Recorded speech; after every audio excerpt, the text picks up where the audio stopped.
আজকে প্রথমবার সরিষার তেল দিয়ে মুরগির মাংস রান্না করলাম, অনেক বেশি মজাও হয়েছিল। তো বিকেলবেলা আমার শাশুড়ি মা আসছিলেন, তো আমাদের জন্য কি কি নিয়ে আসলেন তা নিয়ে থাকছে আজকের ভিডিও। সো হ্যালো এভরিওয়ান, আসসালামু আলাইকুম, welcome back to my other blog. আশা করি সবাই ভালো আছেন, আলহামদুলিল্লাহ আমিও ভালো আছি। আজকের ভিডিওটা শুরু করলাম দুপুরে রান্না বান্না দিয়ে। তো আজকে দুপুরে রান্না করব মুরগি আলু দিয়ে রান্না করব, যেহেতু আমার বাচ্চারা আলু অনেক বেশি পছন্দ করে তাই আমি আলু দিয়েই রান্না করব। আলু আর মুরগির মাংসটাকে আমি ভালো করে লবণ হলুদ দিয়ে মাখিয়ে নিচ্ছি, কারণ আমি মুরগির মাংস আর আলু দুইটাই একটু ভালো করে ভেজে নেব। আর আজকে রান্না বান্না সবকিছু একদম সরিষার তেল দিয়ে করব। আলুটাও ভেজে নিচ্ছি সরিষার তেল দিয়ে, আর মুরগিটাও ভেজে নেব, আর রান্নাও করব সরিষার তেল দিয়ে। তো আলুগুলো আমি ভালো করে একটু লাল লাল করে ভেজে তুলে রেখে দিয়ে এখন মুরগির মাংসগুলো ভেজে নেব। মুরগির মাংসগুলো আমি আজকে একটু কড়া করেই ভেজে নেব। আমার ছোট ছেলেটা এমনিতেই মুরগির মাংস একদমই খায় না, আমার বড় ছেলে খুব পছন্দ করে, আর ছোট ছেলেটা অনেক পছন্দ করে মাছ, মুরগি একদমই পছন্দ করে না। এই জন্য মুরগির মাংসটা একদম কড়া করে ভেজে নিচ্ছি। এমনিতেই ও যেহেতু খাবে না। আর এদিকে ভাতও বসিয়ে দিয়েছি। আর এখন মুরগির মাংসটা রান্না করার জন্য পেঁয়াজ, রসুন, আদা, জিরা, এলাচ, দারচিনি, লবঙ্গ সব একসাথে শিলপাটায় বেটে নিয়েছি। আর এখন সরিষার তেল দিয়ে ভালো করে একটু ভেজে নিয়েছি। তারপর দিয়ে দিলাম হলুদের গুঁড়া, মরিচের গুঁড়া একটু পানি দিয়ে মিশিয়ে তারপর দিয়ে দিলাম। এখন ভালো করে আমি মশলাটা কষিয়ে নিয়েছি।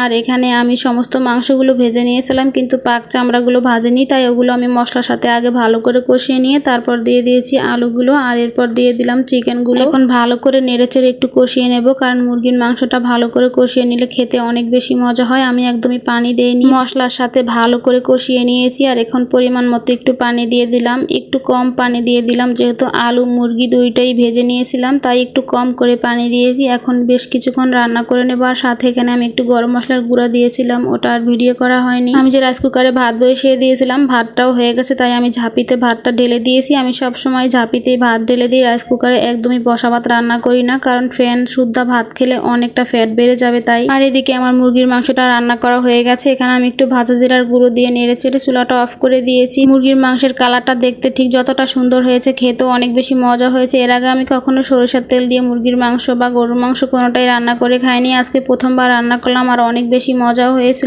আর বাহিরে একদম অন্ধকার হয়ে গেছে, বিকেলবেলা 5টা বাজে, তখন একদম মেঘ উঠেছে, বৃষ্টি আসবে। আর এদিকে আমার শাশুড়ি আসছে আমাদের জন্য জাম্বুরা, চালের গুঁড়া, আর ছিল লতি, আর একটা জালি কুমড়া ছিল, ওগুলো নিয়ে আসছিলেন। আর এদিকে প্রচুর ঝুম বৃষ্টি চলতেছে, মনে হচ্ছে একদম সন্ধ্যা হয়ে গেছে, কিন্তু একদমই সন্ধ্যা হয়নি। বিকেলবেলা একদমই অন্ধকার হয়ে গেছে, বৃষ্টি আসছে এজন্য। তো সন্ধ্যার দিকে আমরা বসে একটু চা নাস্তা খেয়েছিলাম, আর একটু চালের গুঁড়া দিয়ে পিঠাও বানিয়েছিলাম। আমার ছোট ছেলেটা একদম বায়না ধরছিল পিঠা খাবে চালের গুঁড়া দেখে, তাই ভাবলাম ওকে একটু বানিয়ে দিই। কোনো রকম ছোট মানুষ তো একটু বুঝতেই। তো সুন্দর হয়েছে অনেক, পিঠাগুলো খুব জালি জালি হয়েছে। তো এই গুঁড়া দিয়ে খুব সুন্দর চিতই পিঠা হবে, একদিন অবশ্যই বানাবো। আর আমার শাশুড়ি অনেক অসুস্থ, সবাই আমার শাশুড়ির জন্য দোয়া করবেন। তো আজকের মতো ভিডিওটা এই পর্যন্তই। সবাই ভালো থাকবেন, সুস্থ থাকবেন, আল্লাহ হাফেজ।